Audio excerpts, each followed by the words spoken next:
دي ايه؟ اللوزايه. بجد والله؟ اه قول لي ليه. ليه؟ ده فيها لوز اهو. هو ده بيستاشيو مبدئيا مش لوز. هو حتى البيستاشيو وصل لكحك العيد؟ والله ما عارف. كحك العيد يا ابني، دي يا ابني ما تتعبنيش. والله ما عارف. دي ايه؟ دي ايه؟ مش بقلاوه، لا. ايه دي؟ عارفها. بيتي فور. غريبه غريبه سابليه. سابليه؟ طب ما سابلوش. ايه دي؟ غريبه. غريبة؟ ايوه غريبه. ايه اللي غريبة والله؟ غريبة احنا في عجيب. طول العيد ما بيعديش عليكم ولا ايه؟ ما كانش شكلها باين. تعال بقى نسألهم ايه ده؟ لو سمحت ايه ده؟ ايه ده؟ شت. ايه استغفر الله العظيم يا رب. ممكن اخد واحدة؟ ممكن لما تدوقها تعرفي يعني؟ ايه ده؟ بيتي فور. ايه مين؟ مش فاكرة والله. مش فاكرة برضه؟ انت من الأردن؟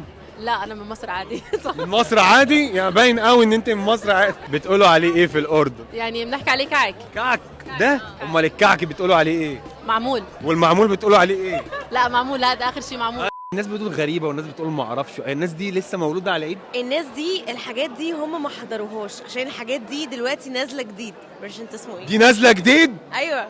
انت بتحبي ايه اكتر حاجة في كعك العيد؟ بحب البيتي فور. البيتي فور اكتر. اجيب لك بيتي فور وبيتي فايف واللي انت عايزاه.